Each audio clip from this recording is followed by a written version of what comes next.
ഏവരെയും പുതിയൊരു വീഡിയോയിലേക്ക് ഞാൻ സ്വാഗതം ചെയ്യുകയാണ്. എല്ലാ രാജ്യങ്ങളിലും എല്ലാവരുടെ ഇടയിലും ചില പ്രത്യേക മനുഷ്യരുണ്ട്. വെറുതെ ജീവിക്കുക, കുറെ തിന്നുക, കുട്ടികളെ ഉൽപ്പാദിപ്പിക്കുക, മരിക്കുക, ഇതാണ് അവരുടെ ലക്ഷ്യം. അതല്ലാതെ ലോകത്തിൻ്റെ ഒരു ക്രമങ്ങളും അവരെ ബാധിക്കാറില്ല. തൊട്ടുമുന്നിൽ ഇവരെ കുഴിച്ചുമൂടാൻ വേണ്ടി കുഴി കുഴിക്കുന്നത് കണ്ടു നിന്നാൽ പോലും ആ കുഴിയിലേക്ക് മറ്റൊരാൾ പറയുന്നത് കേട്ട് എടുത്തു ചാടി മരിക്കും എന്നുള്ളതല്ലാതെ അതിനെ എതിർത്തോ പോരാടിയോ മരിക്കാൻ അവർ ഒരിക്കലും തയ്യാറാവില്ല എന്നുള്ളതാണ് സത്യം. തൊഴിലും സമ്പത്തും കുട്ടികളും ജീവിതവുമെല്ലാം ഒരു വൃത്തത്തിനുള്ളിൽ അടച്ചു വെച്ച് ആരോ പ്രോഗ്രാം ചെയ്ത് വിട്ടതുപോലെയാണ് ഇവരൊക്കെ ഭൂമിയിൽ ജീവിക്കുന്നത്. ഈ പ്രോഗ്രാമിനെ മറ്റൊരു പ്രോഗ്രാമിലൂടെ ഈസിയായി വേറൊരാൾക്ക് മാറ്റാൻ കഴിയും എന്നുള്ളതാണ് ഏറ്റവും രസം. അവർ ജലം പോലെ ഒരു പുതിയ സിസ്റ്റത്തിലേക്ക് ഒഴുകി അതിനുള്ളിൽ ജീവിച്ചുകൊള്ളും. ഞാനിത് പറഞ്ഞത് തെരുവ് പട്ടികളിൽ നിന്നും സ്വന്തം റൊട്ടി രക്ഷിക്കാൻ പോരാടുന്ന കുട്ടിയെപ്പോലെ അധിനിവേശ ശക്തികൾക്ക് തങ്ങളുടെ മണ്ണ് വിട്ടുകൊടുക്കാതിരിക്കാൻ മഞ്ഞും മഴയും വെയിലുമേറ്റ് പോരാടുകയും പട്ടിണിയും പരിക്കുമേറ്റ് മരിച്ചു വീഴുകയും ചെയ്യുന്ന ഗസക്കാർക്കിടയിൽ ഞാൻ ആദ്യം പറഞ്ഞ പ്രോഗ്രാം ചെയ്ത ഇത്തരം ആളുകളുണ്ട് എന്ന് അറിയിക്കുവാൻ വേണ്ടിയാണ്. ഇത്തരക്കാരെ വെച്ച ഇസ്രായേലും അമേരിക്കയും കളിക്കുന്ന ചില പുതിയ കളികളുണ്ട്. അതാണ് ഇന്ന് ഞാൻ നിങ്ങളോട് പറയാൻ പോകുന്നത്. ഗസയിൽ നിന്നും എങ്ങനെങ്കിലും മറ്റൊരു രാജ്യത്തേക്ക് രക്ഷപ്പെട്ടാൽ മതി എന്ന് ചിന്തിക്കുന്ന ഇത്തരം ആളുകളെ ഇപ്പോൾ ഈ ഇസ്രായേലിൻ്റെ നേതൃത്വത്തിൽ അല്ലെങ്കിൽ IDFന്റെ നേതൃത്വത്തിൽ മാറ്റിപ്പാർപ്പിക്കൽ ആരംഭിച്ചിരിക്കുകയാണ്. ഈ പദ്ധതിയുടെ ആദ്യ ഘട്ടത്തിൻ്റെ ഭാഗമായി ഇക്കഴിഞ്ഞ 2-3 ദിവസം മുമ്പ് വിദേശ പൗരത്വമോ വിദേശ കുടുംബ ബന്ധങ്ങളോ ഉള്ള 70 കുടുംബങ്ങളെ തെക്കൻ ഇസ്രായേലിലെ റാമോൺ വിമാനത്താവളത്തിൽ നിന്നും യൂറോപ്പിലേക്ക് പോകുന്ന ഒരു റൊമാനിയൻ സൈനിക വിമാനത്തിൽ കയറ്റി രാജ്യത്തൊന്നും പറഞ്ഞയച്ചിട്ടുണ്ട്. ഇക്കാര്യം അമേരിക്കയും ഇസ്രായേലും ഒക്കെ വളരെ കാര്യമായി തന്നെ ആഘോഷിക്കുകയാണ്. കുടിയേറ്റ നയത്തിന്റെ ഭാഗമായാണ് ഒഴിപ്പിക്കാൻ സഹായിച്ചതെന്നാണ് ഇസ്രായേലിലെ സർക്കാർ ഇതിനെ പറയുന്നതെങ്കിലും സ്വന്തം രാജ്യം ഇനി ഒരിക്കലും ഇവർക്ക് സ്വപ്നം കാണാൻ പോലും കഴിയില്ല എന്നുള്ളതാണ് വാസ്തവം. വെറുതെ പട്ടിണിയും യുദ്ധവും മരണവും ഏറ്റ് ഇവിടെ കിടക്കുന്നതിലും എത്രയോ നല്ലതാണ് ഏതെങ്കിലും രാജ്യത്ത് അഭിമാനമില്ലെങ്കിൽ പോലും അഭയാർത്ഥികളായി കുപ്പിയും പാട്ടയും പെറുക്കി ജീവിച്ചാലും കുറേ നാൾ കൂടി തിന്ന് ജീവിക്കാവല്ലോ എന്നാണ് ഇത്തരക്കാർ ചിന്തിക്കുന്നതെന്നാണ് എനിക്ക് തോന്നുന്നത്. അവരോട് രാജ്യസ്നേഹം ഉണ്ടോ എന്ന് ചോദിച്ചാൽ അവർ ഉണ്ടെന്നാണ് പറയുന്നത്. പക്ഷേ രാജ്യസ്നേഹം എന്താണെന്ന് അവർക്കറിയില്ല, അതിൻ്റെ നിർവചനം അറിയില്ല. അവരോട് പറയുകയാണ് നിങ്ങൾ ഈ മണ്ണ് വിട്ടുപോക്കോ, വേറെ എവിടെയെങ്കിലും പോയി ജീവിച്ചോ എന്ന് പറഞ്ഞാൽ ഓക്കെ ഞങ്ങൾ റെഡിയാണ് എന്നാണ് അവർ പറയുന്നത്. അതല്ല രാജ്യസ്നേഹം. രാജ്യത്തിന് വേണ്ടി മരിക്കുക, പോരാടുക എന്നുള്ളത് തന്നെയാണ്. ശത്രുക്കളിൽ നിന്നും രാജ്യത്തെ രക്ഷിക്കുന്നതാണ് രാജ്യസ്നേഹം എന്ന് പറയുന്നത്. അതല്ലാതെ രാജ്യത്തെ നശിപ്പിക്കാൻ കൂട്ടുനിൽക്കുന്നവർക്കൊപ്പം കൂടുന്നതല്ല. മരണം ഒരിക്കലേ മനുഷ്യനുള്ളൂ. അത് സ്വന്തം നാട്ടിൽ ജീവിച്ചാലും മറ്റൊരു രാജ്യത്ത് പോയി ജീവിച്ചാലും ഒരു പ്രാവശ്യം മാത്രമേ മരണം ഉണ്ടാവുള്ളൂ. അപ്പോൾ സ്വന്തം നാടിന് വേണ്ടി, പിറന്ന മണ്ണിന് വേണ്ടി പോരാടുമ്പോൾ അതിനൊരു അഭിമാനം വേറെയാണ്. ഈ രക്ഷപ്പെടുന്നവരിൽ നിന്നും വിഭിന്നമായി ഗസയിൽ കിടന്ന് പോരാടുകയും അവിടെ വീണ് മരിക്കുകയും ചെയ്യുന്ന സ്ത്രീകളെയും കുട്ടികളെയും നമ്മൾ എങ്ങനെയാണ് വിശേഷിപ്പിക്കേണ്ടത്? അതാണ് അവരുടെ രാജ്യസ്നേഹം. അവർക്ക് ഇവരെ പോലെ എവിടേക്കെങ്കിലും രക്ഷപ്പെടാൻ കഴിയും. പക്ഷെ അത് പോകാതെ ഹമാസിന്റെ സൈന്യത്തോടൊപ്പം പോരാടുന്ന അവരുടെ ഭർത്താവിനെയും അവരുടെ കുട്ടികളെയും അവരുടെ അച്ഛനെയും ഒക്കെ സംരക്ഷിച്ചുകൊണ്ട്, അല്ലെങ്കിൽ അവരോടൊപ്പം മരിച്ചാൽ ഞങ്ങളും എന്നുള്ള ഒരു ചിന്താഗതിയോടെ ഈ സ്ത്രീകളും കുട്ടികളും അവിടെ കഴിയുന്നതുകൊണ്ടാണ് അവർ കൊല്ലപ്പെടുന്നത്. അല്ലെങ്കിൽ അവർക്കും രക്ഷപ്പെടാൻ കഴിയും. ഈ ഹമാസിനെ പോലെ പോരാടി, ഹമാസ് എന്ന് പറഞ്ഞാൽ തന്നെ ഈ നാട്ടുകാർ തന്നെയാണ്. അതല്ലാതെ പുറത്തുനിന്ന് വന്ന ഒരു സംഘമോ അതല്ലെങ്കിൽ ഈ രാജ്യത്തെ എങ്ങനെയെങ്കിലും മറ്റുള്ളവരൊന്ന് ആക്രമിച്ച് പിടിച്ചു മേടിച്ച് അവിടെ ഭരിക്കണമെന്ന് ചിന്തിക്കുന്ന ഒരു വിഭാഗമൊന്നുമല്ല. ഈ സയനിസ്റ്റുകളുടെ അക്രമം സഹിക്കാൻ കഴിയാതെ അവരിൽ നിന്നും ഉണ്ടായി വന്ന ഒരു വിഭാഗമാണ്. കാരണം അടിമത്തവരും മടുത്തു. അതിൽ നിന്നുണ്ടായ വിഭാഗമാണ് ഹമാസ് എന്ന സംഘടന. അവർ രാജ്യത്തിന് വേണ്ടിയാണ് പോരാടുന്നത്. അതിനുവേണ്ടി അവർ മരിക്കാൻ തയ്യാറാണ്. എന്നാൽ ഞാൻ ഈ ആദ്യം പറഞ്ഞ ഈ സയനിസ്റ്റുകൾ പറഞ്ഞ ഉടനെ രാജ്യം വിടാൻ തയ്യാറാകുന്ന ഇത്തരക്കാർ ഈ ഹമാസിൻ്റെ ആളുകളിൽപ്പെട്ടവരല്ല. ഇവരേത് രാജ്യത്തും പോയി ജീവിക്കാനും തയ്യാറുള്ളവരാണ്. അതാണ് ഞാൻ പറഞ്ഞത് ഇവർ വെള്ളം പോലാന്ന് പറഞ്ഞത്. അവരെ ഇനി ബംഗ്ലാദേശിലേക്ക് വിട്ടാലും അതല്ലെങ്കിൽ അവരെ ഇനി ഉഗാണ്ടയ്ക്ക് വിട്ടാലും അവിടെ പോയി അവർ ജീവിക്കും എന്നുള്ളതാണ് രസം. കാരണം അവർക്ക് ജീവിക്കുക, തിന്നുക എന്നുള്ള ഒറ്റ ഉദ്ദേശം മാത്രമേ ഉള്ളൂ. അതല്ലാതെ അവരുടെ ഉള്ളിൽ യാതൊരുവിധ ബൗദ്ധികമായ ബോധമോ അതല്ലെങ്കിൽ യുക്തിയോ ചിന്തയോ ഒന്നുമില്ല. ഇങ്ങനെ ജീവിക്കുക, മരിക്കുക, കുട്ടികളുണ്ടാക്കുക, ഇത് തന്നെ ഉദ്ദേശം, വേറൊന്നുമില്ല. അമേരിക്കൻ പ്രസിഡന്റായ ട്രംപിന്റെ ഗസ പിടിച്ചടക്കൽ മോഹം സഫലമാക്കി കൊടുക്കുന്നത് ഇത്തരം കുറെ ആളുകളാണ്. അവരിറങ്ങി നിൽക്കുകയാണ് കെട്ടും കണക്കെടുത്തിട്ട് പോകാൻ വേണ്ടി. അതുകൊണ്ടാണ് ട്രംപും നെതന്യാഹുവും ഒക്കെ നിരന്തരമായി പറയുന്നത്, മറ്റൊരു രാജ്യത്തേക്ക് മാറാൻ ആഗ്രഹിക്കുന്ന ഏതൊരു ഗാസ നിവാസിക്കും ഞങ്ങൾ ചിലവ് സഹിതം കൊടുത്ത് കയറ്റിവിടാൻ അനുവദിക്കും എന്ന് പറയുമ്പോൾ അതിലവർക്ക് എന്തെങ്കിലും ലാഭം ഉണ്ടാവും എന്നല്ലേ നമ്മൾ ചിന്തിക്കേണ്ടത്. എന്നാൽ ഇവർക്ക് ആ ചിന്താബോധങ്ങളൊന്നുമില്ല. ഗസക്കാർക്കിടയിൽ ഇത്തരം ആളുകളെ തിരിച്ചറിയാൻ വേണ്ടി മാത്രമാണ് യുദ്ധം ഇവർ ഇത്രയും നാൾ നീട്ടിക്കൊണ്ടു പോവുകയും നിരന്തരമായ ബോംബിട്ട് അവരെ ഓടിച്ച് ഭയപ്പെടുത്തി പുറത്തേക്ക് ചാടിക്കാനുള്ള ശ്രമം നടത്തിക്കൊണ്ടിരിക്കുന്നത്. ഇങ്ങനെ ശരിക്കും ബോംബിട്ട് ഇവരെ ഭയപ്പെടുത്തി കഴിയുമ്പോൾ ഇവരിലുള്ള ഇത്തരക്കാർ പുറത്തിയാടിയിട്ട് പറയും, ഞങ്ങളെ ഉപദ്രവിക്കരുത്, ഞങ്ങൾ എങ്ങനെയെങ്കിലും പൊക്കോളാം, ഇച്ചിരി വണ്ടിക്കൂലിക്കുള്ള കാശ് തന്നാൽ ഞങ്ങൾ എങ്ങോട്ടെങ്കിലും പൊക്കോളാം എന്ന് സമ്മതിക്കും. അപ്പോൾ അങ്ങനെ ആ ഭാഗങ്ങളെല്ലാം ഒഴിപ്പിച്ചെടുക്കുക എന്നുള്ളതാണ് ഈ അമേരിക്കയും ഈ ഇസ്രയേലും ഒക്കെ നിരന്തരമായി ഗസയെ ആക്രമിക്കുന്നതിൻ്റെ പിന്നിലുള്ള ലക്ഷ്യം തന്നെ. എന്നാൽ ഈ ഒരു വിഷയത്തെ കേന്ദ്രീകരിച്ചുകൊണ്ട് ലോകം മുഴുവൻ എതിർക്കുമ്പോൾ, ഇങ്ങനെ കുടുംബങ്ങൾ നാടുവിടാൻ തയ്യാറാകുമ്പോൾ ഗസക്കാരെ മുഴുവൻ മാറ്റി പാർപ്പിക്കുന്നു, അതിനവർ തയ്യാറായിരിക്കുന്നു എന്നൊരു പ്രചരണം കൊടുത്തുകൊണ്ടാണ് ഈ എതിർക്കുന്നവരുടെ വായടപ്പിക്കാൻ ഈ അമേരിക്കയും ഇസ്രയേലും ഒക്കെ ശ്രമിക്കുന്നത്. അക്കാര്യത്തിൽ അവർ വിജയിക്കുന്നുണ്ട് താനും. കഴിഞ്ഞ ദിവസം ഗസയിൽ നടത്തിയ കനത്ത ബോംബാക്രമണത്തിൽ 700ഓളം ആളുകളെ കൊല്ലുകയും 1200-ലധികം ആളുകൾക്ക് പരിക്കേൽക്കുകയും ചെയ്തിട്ടുണ്ട്. ഹമാസ് ഈ ഇസ്രയേലിന്റെ ബന്ദികളെ വിട്ടുകൊടുക്കാൻ തയ്യാറാവാത്തതിന്റെ ദേഷ്യത്തിലുപരി വിദേശത്തേക്ക് രക്ഷപ്പെടാൻ താല്പര്യമുള്ളവരെ കണ്ടെത്താനുള്ള ഒരു ശ്രമത്തിന്റെ ഭാഗമാണ് ഈ ബോംബിംഗ് എന്ന് നമ്മൾ മനസ്സിലാക്കേണ്ടത് തന്നെയാണ്. ഗസയിൽ അതിഭയങ്കരമായ ഇസ്രയേലി ആക്രമണമാണ് ഇപ്പോൾ നടന്നുകൊണ്ടിരിക്കുന്നത്. അതോടൊപ്പം അന്താരാഷ്ട്ര നിയമങ്ങളെല്ലാം കാറ്റിൽ പറത്തി വെസ്റ്റ് ബാങ്കിന്റെ ചില പ്രദേശങ്ങൾ കൂടി പിടിച്ചെടുത്തുകൊണ്ടാണ് ഇസ്രയേൽ ഇപ്പോൾ ഹമാസിനോട് പകു തീർക്കുന്നത്.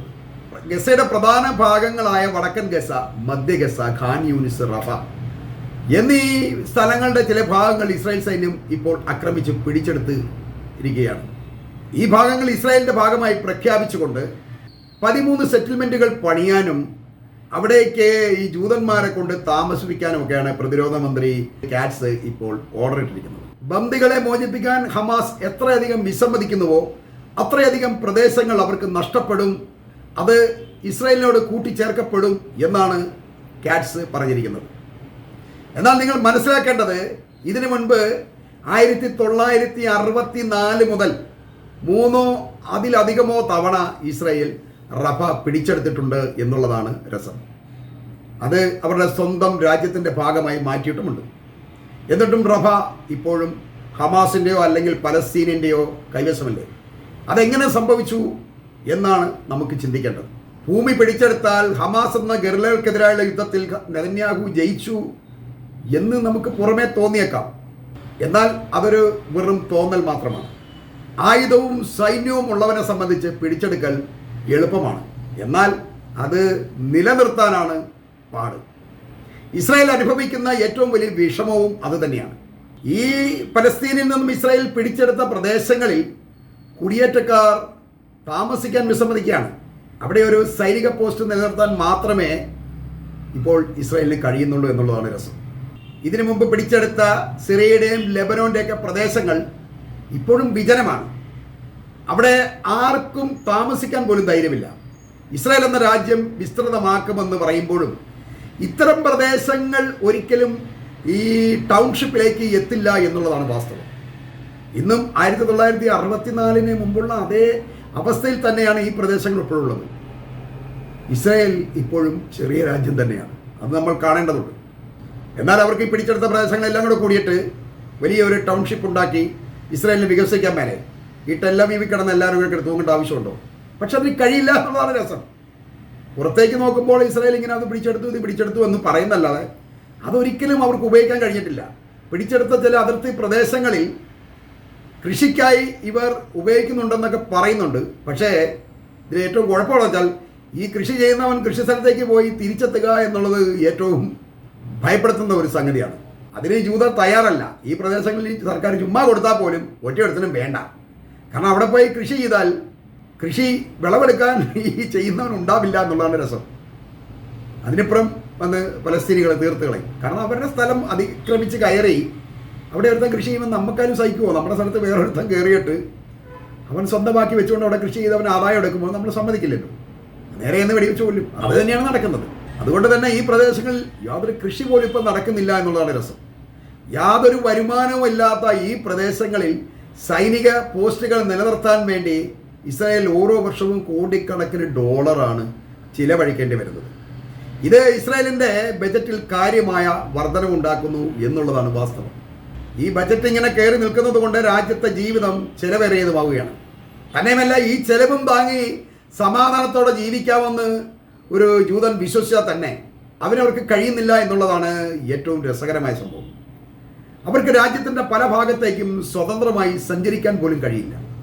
ചുറ്റുമതിലുകളിൽ കെട്ടി നിർത്തിയ കുളത്തിലെ മീനുകൾ പോലെയാണ് ഈ ജൂതർ ഇപ്പോൾ ജീവിക്കുന്നത്. ഈ മീൻകുളത്തിൽ ജീവിക്കുന്ന ജൂതരെയും രാജ്യത്തെയും എല്ലാം കൂടി സംരക്ഷിക്കുക എന്ന് പറയുന്നത് സർക്കാരിനെ സംബന്ധിച്ച് വലിയൊരു ഉത്തരവാദിത്തമുള്ള ഒരു ജോലിയാണ്. അതുകൊണ്ട് തന്നെ ഇസ്രായേലിൽ ഇപ്പോൾ ഒരു സൈനിക രാഷ്ട്രത്തിൻ്റെ പ്രതീതിയാണ് തോന്നിപ്പിക്കുന്നത്. ആളുകളും വാഹനങ്ങളും നിരന്തരമായി ചെക്ക് ചെയ്യുക, അതുപോലെ സംശയമുള്ളവരെയൊക്കെ പരിശോധിക്കുക. നിരന്തരമായ ചെക്കിംഗ് ആണ് എല്ലായിടത്തും നടക്കുന്നത്.